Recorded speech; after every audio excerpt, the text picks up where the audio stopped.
Mais si vous avez vos Bibles, tournez avec moi dans Philippiens chapitre 4, verset 4. Réjouissez-vous toujours dans le Seigneur. Je le répète, réjouissez-vous dans le Seigneur. Et dans 1 Thessaloniciens 5, 16, ça dit « Soyez toujours joyeux » dans la Louis II. Et dans la parole vivante, ça dit « Conservez en tout temps votre joie ». Et le titre du message ce matin, c'est « Un remède à toute épreuve ». Et ce n'est pas le bonhomme sourire qui est le remède à toute épreuve, c'est la joie du Seigneur qui est le remède. C'est pour ça que j'ai mis un bonhomme sourire, parce que lui, il est joyeux ce matin. Et j'aime beaucoup la version de 1 Thessaloniciens 5,16 qui nous dit « Conservez en tout temps votre joie ». Soyez toujours joyeux.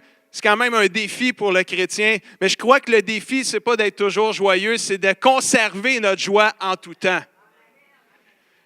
Il y a un remède à toute épreuve et je crois que c'est la joie du Seigneur. Comment être toujours joyeux ou comment conserver en tout temps notre joie quand plus souvent qu'autrement, nous vivons des épreuves qui nous plongent dans la souffrance et l'inquiétude?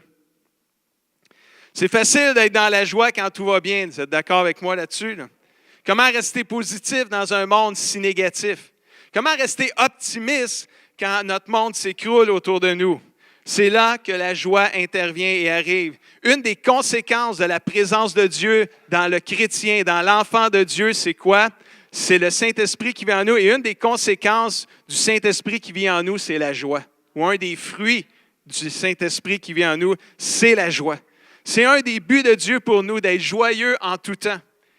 Et je le déclare ce matin, la joie est un remède à toute épreuve.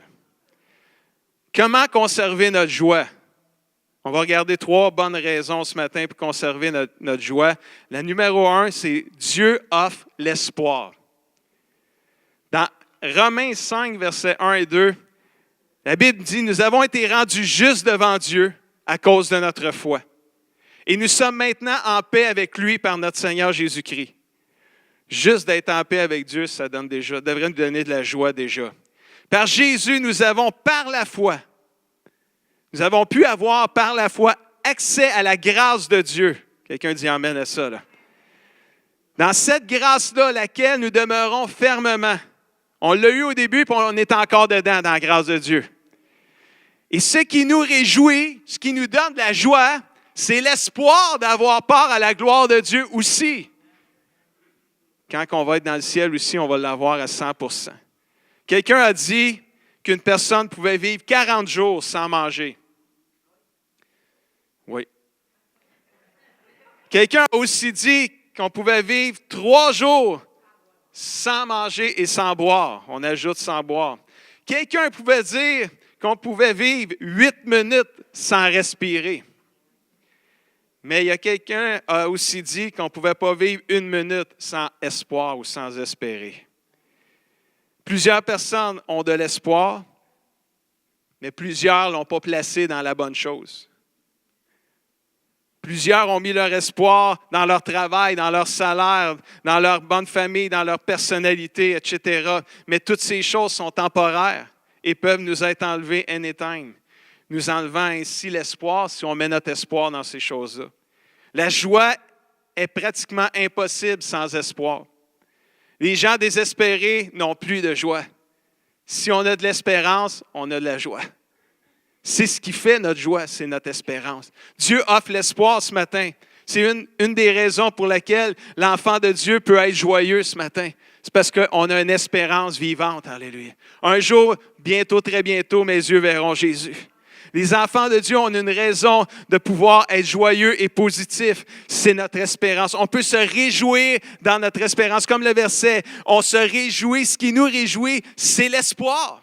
L'espoir qu'un jour, on va être avec le Seigneur pour l'éternité. Romains 12, 12 nous dit, « Soyez dans la joie à cause de quoi? À cause de votre espérance. » Puis après ça, ça dit, « Restez patient dans le malheur. » No stress. C'est dit de même. Ça veut dire aussi. Puis pendant le malheur, restez patient, puis surtout, continuez à prier. Lâchez pas. Il ne faut pas lâcher. L'espérance fait qu'on continue et on ne lâche pas. L'espérance fait qu'on avance, on continue. Même dans le malheur, on reste patient, on continue à prier fidèlement, mais on s'attend à ce que Dieu intervienne.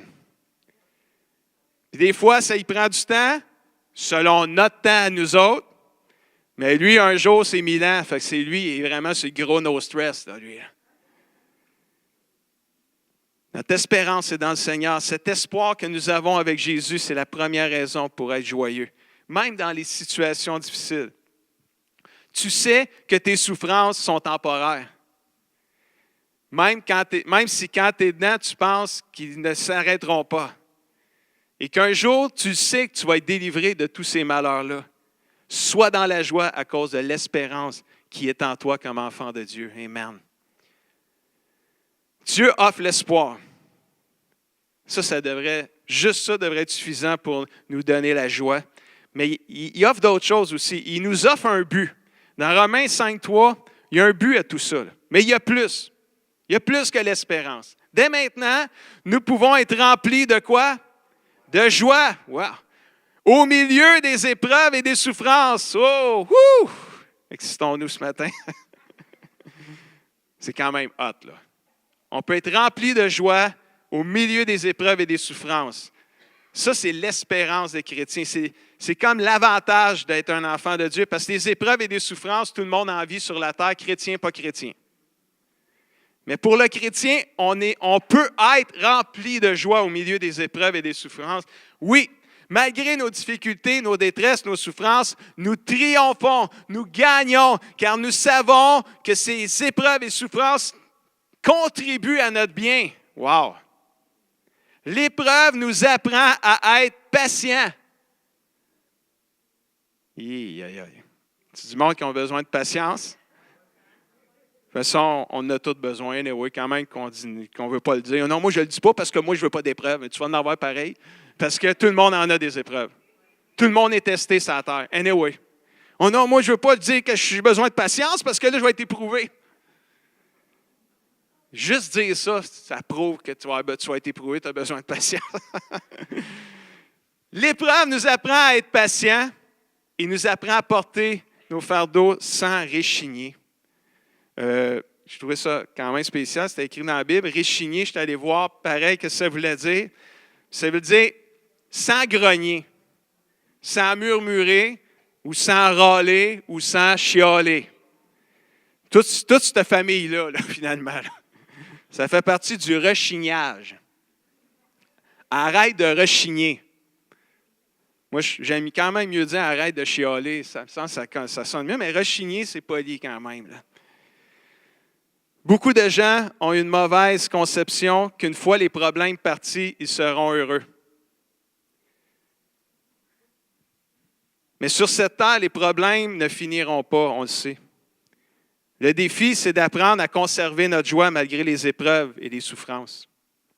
La joie n'est pas l'absence de souffrance, la joie, c'est la présence de Dieu dans nos vies. On peut se réjouir dans la souffrance ou dans l'épreuve parce que Dieu il est toujours avec nous, il ne nous abandonne jamais, même au milieu de l'épreuve. Sa présence ne nous quitte pas parce qu'on vit une souffrance, il est toujours avec nous. Ça, là, c'est sécurisant. Il devrait nous apporter la joie. Faisons la lumière sur se réjouir face aux souffrances. Paul ne nous dit pas de faire semblant d'être joyeux ou de jouer aux chrétiens avec un sourire plastique sur notre visage, prétendant que tout est OK, reniant la réalité et agissant comme si rien n'était. Dieu ne s'attend pas à ce que nous soyons des hypocrites. Paul ne dit pas de renier les choses qui vont mal quand elles vont mal, pas plus qu'il encourage le masochisme, qui est un comportement d'une personne qui cherche le plaisir dans la douleur. Certains ont développé le complexe du martyr ou celui du clown sol, là, dans le temps là, que j'étais petit, là, le pauvre de petit moi. Alors, ah oui, il y a quelqu'un qui a dit, il s'en rappelle. Certains ont développé ce complexe-là où ils pensent que plus ils souffrent, plus spirituels ils sont. Paul est en train de nous dire que la souffrance peut produire des bonnes choses dans nos vies, aussi paradoxal que cela puisse être. Au milieu des épreuves et des souffrances, la Bible nous encourage d'être remplis de joie. Pas d'être rempli de joie, c'est au milieu des épreuves, on peut être rempli de joie. C'est possible, c'est ça que ça veut dire.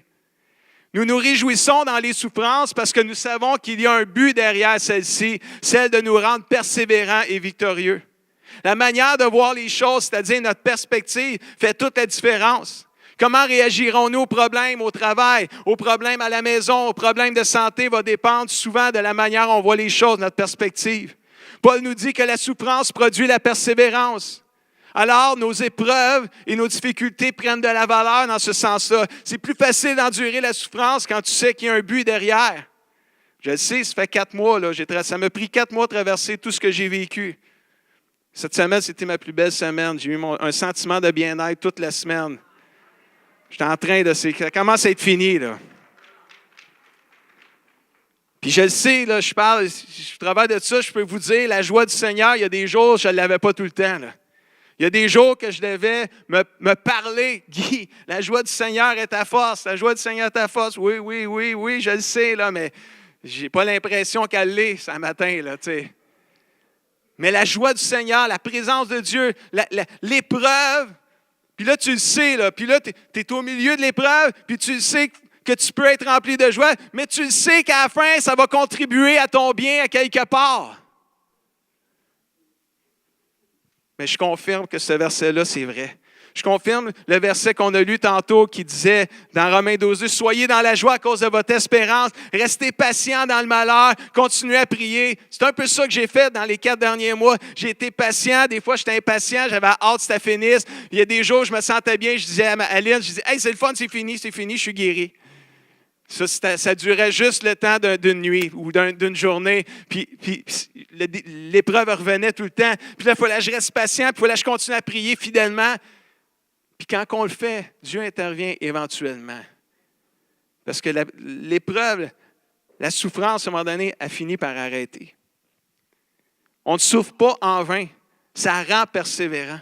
Si vous êtes ici encore ce matin, je ne sais pas depuis combien de temps vous êtes chrétien, c'est une preuve que Dieu agit dans vos vies. Vous avez persévéré, vous avez été patient dans vos épreuves, vous avez continué à prier fidèlement. Peut-être même il y en a qui ont lâché puis ils sont venus, mais ça, c'est encore la grâce de Dieu. Alléluia. Puis on reste plongé dans la grâce de Dieu dans laquelle on demeure fermement, comme on a lu au tout début. C'est tellement inspirant, c'est tellement bénissant de vous voir ce matin. Puis il y en a, ça fait des années de persévérance. Lâchez pas, frères et sœurs. Lâchez pas quand il arrive une épreuve. C'est une occasion où on va voir la valeur de votre foi. On va voir la valeur de qui vous êtes.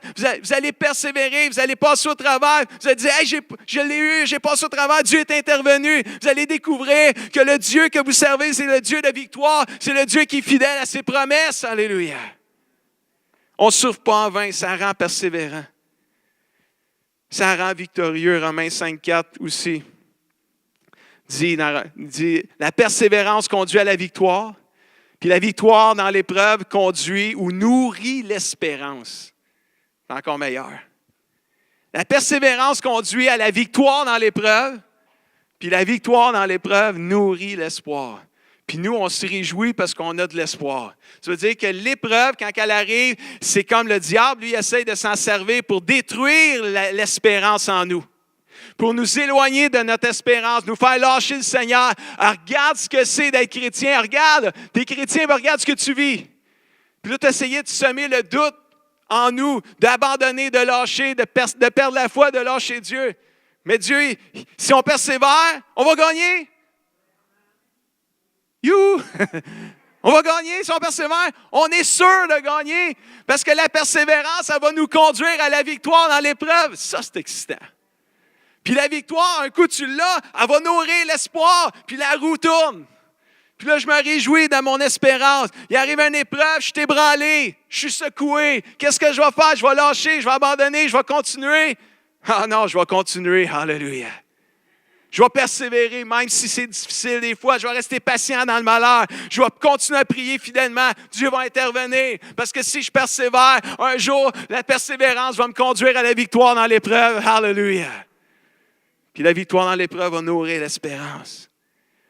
La joie du Seigneur est un remède à toute épreuve.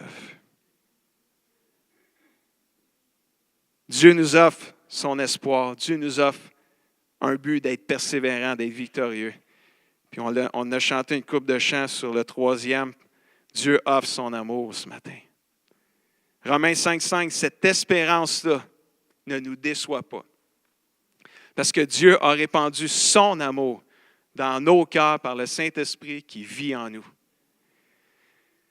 Nous pouvons nous réjouir en toutes circonstances ce matin, même si des fois, humainement parlant, ça ne fait pas de sens de parler comme ça. On peut se réjouir en toutes circonstances ce matin parce que Dieu nous aime et il est toujours avec nous. Le malheur est entré dans le monde par la désobéissance d'Adam et Ève à l'époque de la création. Fait qu'on est pris avec ça. Anyway, on ne peut pas blâmer Dieu, là. C'est de même pour tout le monde. Tous les êtres humains sont sujets à ça. Il n'y a pas de parti pris. Là. Tout le monde est sujet aux épreuves de la vie. Chrétien, pas chrétien, peu importe. On est pris avec ça jusqu'à temps que le Seigneur va revenir nous chercher, puis on va aller au ciel pour l'éternité. Fait qu'on vive des épreuves, qu'on n'en vive pas, ça ne change pas, Dieu nous aime. Dieu nous aime pareil. Ça fait partie de la vie, ça, les épreuves. Tout est là, le mal, tout. On ne peut pas l'éviter. On peut se réjouir en toutes circonstances parce que Dieu nous aime, il est toujours avec nous. L'amour de Dieu est si grand et si puissant. Nous savons que Dieu nous aime et qu'il fera concourir pour notre bien tout ce qui nous arrive. Nous pouvons être dans la joie et ne rien craindre. Isaïe 43, verset 2 nous dit, jusqu'à 5, nous dit, « Quand tu passeras par les eaux, je serai avec toi. Quand tu traverseras les fleuves, ils ne te submergeront pas. Tu n'auras pas par-dessus la tête. » Wow! Mais moi, c'est pas quand je n'aurai pas par-dessus la tête qui me bénit. C'est que quand je vais être dedans, Dieu il me dit, je vais être avec toi. Moi, ça me bénit, ça. Fait que si je traverse le fleuve, il va être avec moi. Il me dit, je vais peut-être pogner des bouillons, mais je ne me noierai pas. Quand tu marcheras dans le feu, il ne te fera pas de mal et tu ne seras pas brûlé. Parce que moi, l'Éternel, je suis ton Dieu, ton Sauveur. Oui, parce que tu m'es précieux et que tu as du prix pour moi et que je t'aime. Sois donc sans crainte, car je suis avec toi, peu importe ce que tu traverseras. Wow! C'est du monde qui ont besoin de juste renouveler leur identité de fils et filles de Dieu. Et de juste recevoir la parole du Seigneur qui te dit ce matin, mon fils, ma fille, moi l'Éternel, je te dis, je suis ton Dieu, ton Sauveur. Tu m'es précieux, mon fils, ma fille. Tu as du prix pour moi, je t'aime. Sois sans crainte, je suis avec toi. Peu importe ce que tu traverseras. Qui est prêt de recevoir cette parole de Dieu pour sa vie ce matin? Wow! Un verset à apprendre par cœur, à écrire sur une petite carte, à mettre dans ton portefeuille. Il pourrait te faire un grand bien le jour où tu en auras besoin. Dieu est avec nous et rien ne peut nous noyer ou nous brûler. Il n'y a rien au-dessus de nos forces, nous dit la Bible, dans 1 Corinthiens 10, 13. Rien ne peut nous détruire. Le diable ne peut même pas nous détruire. Notre pire ennemi ne peut pas nous détruire. Personne ne peut pas nous détruire. Personne. Si tu es un enfant de Dieu, peu importe ce que tu traverseras dans ta vie, tu ne le traverseras pas tout seul. La présence et l'amour de Dieu seront toujours avec toi. Voilà une bonne raison de conserver notre joie. Amen. Moi ça, là, ça me bénit vraiment. Dans tout ce que j'ai vécu dans les 4 derniers mois, il y a plein de bien qui en est sorti de là. Vous le savez, depuis le 14 novembre à tous les jours, j'écris parce que Dieu me parle, puis j'écris ce qu'il me dit. Puis dans le plus fort, où ce que j'étais le plus down, là où j'étais le plus découragé parce que j'avais des douleurs, l'anxiété, les douleurs, ça ne quittait pas, je dormais mal la nuit. En tout cas, j'avais tout un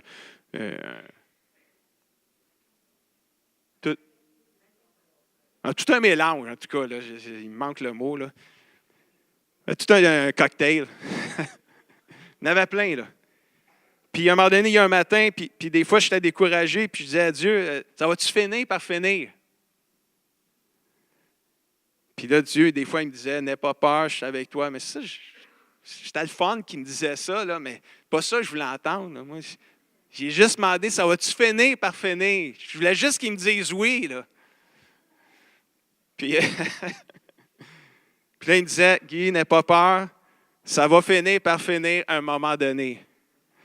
Puis, mais il rajoutait, puis il disait, je veux juste que tu saches que mon amour envers toi ne diminue pas, même quand des fois tu te sens découragé. Ça, quand il me disait ça, là, ça me reboostait. Puis là, je demandais pardon parce que je m'étais découragé. Je disais, Seigneur, merci de m'aimer comme je suis. Merci de m'aimer parce que ton amour, elle me relève. Alors que j'ai les deux genoux à terre, je suis comme découragé. Dieu il me dit, Guy, mon amour pour toi ne diminue pas. J'ai pas le goût de rester à genoux, là. Quand il m'a dit ça, c'est comme, Seigneur, pardonne-moi de m'avoir découragé, je me relève encore, Seigneur. 7 fois le juste tombe, puis il se relève, alléluia. Puis d'après moi, il aurait pu écrire 25 fois le juste tombe, puis il se relève. Parce que quand le juste tombe, le juste, il ne reste pas à terre, il se relève. Parce que son amour ne nous abandonne pas. Et il y a des fois, peut-être que, parce que des fois, on agit mal, on a des mauvaises réactions, peut-être vous pouvez penser que l'amour de Dieu envers vous diminue, puis probablement Dieu, il m'aime moins. Là. Ça, c'est un des plus grands mensonges qu'on peut croire si on le croit. Parce que l'amour de Dieu ne diminue pas. Alléluia. L'amour de Dieu est grand. Ce qu'on a juste besoin, c'est de prendre la main de Dieu. Il n'y a pas un verset, on chantait ça même dans mon jeune temps. Là. L'Éternel affermit les pas de l'homme. S'il tombe, il n'est pas terrassé parce que l'Éternel lui prend la main et il le relève. Alléluia. Wow. La joie du Seigneur est un remède à toute épreuve.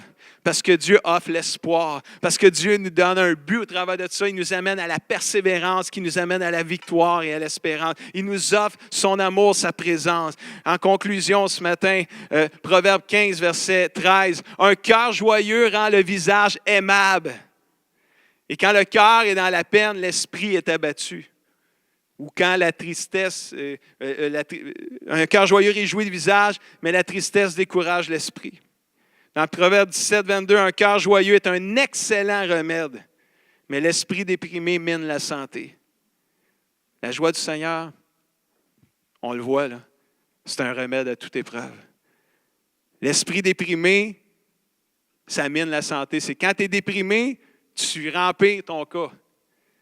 Mais quand tu réussis, par la grâce de Dieu, à conserver ta joie parce que tu regardes tes yeux fixés un jour sur l'espérance qui s'en vient, un jour ça va arrêter cette épreuve-là, Seigneur, donne-moi ta joie là-dedans, je peux être joyeux, j'ai besoin de ton aide là-dessus, Seigneur. Donne-moi un cœur joyeux, Seigneur Jésus, parce que la tristesse décourage l'esprit, mine la santé. Si tu manques d'idées, de cadeaux à donner à quelqu'un, donne-lui un sourire. Qu'il soit doux ou fort. Moi, donne-moi un sourire. Parce que ton rire va me faire rire. Un peu comme ce bonhomme-là ici. Là.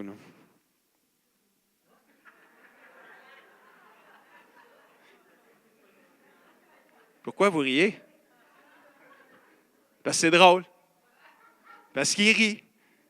C'est cool quand même, il est beau. Il est vraiment beau. Lui, il est content. Mais vous ne savez pas ce qui se passe en dedans de lui, mais il est content. Ça paraît à l'extérieur. Il y a déjà des femmes qui ont dit à leur mari, « Es-tu content, chérie? » « Oui. » « Ben, dis-le à ta face. » Des fois, ça ne paraît pas. C'est juste pour ça qu'elle dit ça. Là, c'est parce, une façon polie de dire, ça ne paraît pas. Dis-le à ton visage. Ris autant que tu peux, car le rire est une médecine gratuite. C'est un excellent remède, un peu comme ce bonhomme-là. Tu sais, même si tu as des broches dans les dents, tu peux rire quand même. La joie du Seigneur est là. La joie, c'est un calmant sans effet secondaire. Tu ne dégonfles pas quand tu es joyeux. Amen. Famille de Dieu, qui est dû pour une bonne dose de joie ce matin? Qui est dû pour une injection de joie du Seigneur dans leur vie ce matin? Il faut conserver la joie du Seigneur que le diable cherche à tout prix à nous voler, mais qui ne peut pas nous voler. Mais il cherche à tout prix à nous la voler parce qu'il sait que la joie du Seigneur, c'est un bon remède, c'est un excellent remède. Il sait que la joie du Seigneur, elle va nous aider à nous relever d'une épreuve et d'une souffrance. Mais Néhémie 8:10, la Bible dit « Ne vous affligez donc pas, car la joie que donne l'Éternel est votre force. » Ce n'est pas la joie du Seigneur sera votre force, c'est la joie du Seigneur est votre force. Là, now, maintenant, là, pas dans le futur, aujourd'hui même. Ne vous affligez pas. Ça veut dire quoi? On en parlait justement avec Lynn, elle me disait ça. Elle a vu ce verset-là, puis elle dit, Guy, elle dit, si tu t'affliges, tu n'as pas la joie du Seigneur. Si tu t'affliges, tu perds des forces parce que la joie du Seigneur, c'est ta force. Et si tu t'affliges, tu perds des forces. Tu t'affaiblis. Wow! Afflige-toi pas. Trouve ta joie dans le Seigneur. Parce que la joie que donne le Seigneur, c'est ta force. C'est ta force. Invitez l'équipe de louange. J'ai un défi de la semaine à vous donner. Déterminons, je m'inclus dedans, d'avoir un cœur joyeux malgré les épreuves et les difficultés. Parce que Dieu offre l'espoir. Si vous êtes un enfant de Dieu ce matin, né de nouveau, un jour, vos yeux verront Jésus. Ça, c'est l'espoir. Ça veut dire quoi? Un jour, les épreuves vont arrêter. Les souffrances vont arrêter. Parce qu'au ciel, il n'y aura plus de pleurs, il n'y aura plus de souffrance, il n'y aura plus de douleur. Dieu offre un but au travers des épreuves de la vie. Ces épreuves-là nous rendent persévérants et victorieux. Puis ça, c'est tellement vrai. Vous en êtes toute une preuve vivante ce matin. Déterminons d'avoir un cœur joyeux malgré les épreuves parce que Dieu offre son amour et j'ajouterai sa présence. Dieu, il ne nous lâche pas. Je veux juste vous encourager. La joie du Seigneur, c'est vraiment notre force. Puis c'est tellement vrai parce que dans mes moments difficiles, parce que j'ai eu des douleurs pendant 3 mois et demi, facile, à tous les jours, j'avais beaucoup de douleurs. Mais à chaque fois que je trouvais le moyen de rire, de trouver quelque chose de drôle, d'être dans une situation comique, surtout quand j'étais avec Raymond, ça arrive souvent. Mais la joie, le rire, si la Bible dit qu'un cœur joyeux, c'est un excellent remède, c'est parce que c'est vrai, là. Puis pendant que je riais, c'est comme, il me semble, je n'avais pas de mal. C'est quand j'arrêtais de rire que là, puis j'étais tout seul, puis j'avais plus de Raymond pour me faire rire, puis j'avais plus rien. Bien, vous comprenez, c'est un défi, là, il y a un combat derrière tout ça. Tu sais, soyez toujours joyeux, c'est facile à prêcher, là. Mais quand tu es dans l'épreuve, là, c'est un défi à vivre. Mais ce n'est pas impossible, c'est ça que je veux dire. Là. Parce que la Bible a dit « conservez votre joie ». Moi j'aime ce terme-là, là. « Conserve ta joie ». Laissons pas les épreuves de la vie, les souffrances de la vie nous voler notre joie. Par la grâce de Dieu, demandons au Seigneur qu'il nous aide à la conserver, cette joie-là. Conserve ta joie en tout temps. Puis ce matin, on va chanter « Christ est ma joie ». Parce que de toute façon, c'est lui notre joie. Puis on va être bénis avec ça. Il est juste 10h25 et nous, on a oublié d'avancer l'heure, nous autres. On recommence les yeux ouverts à matin. Puis content d'avoir Nancy avec nous ce matin. C'est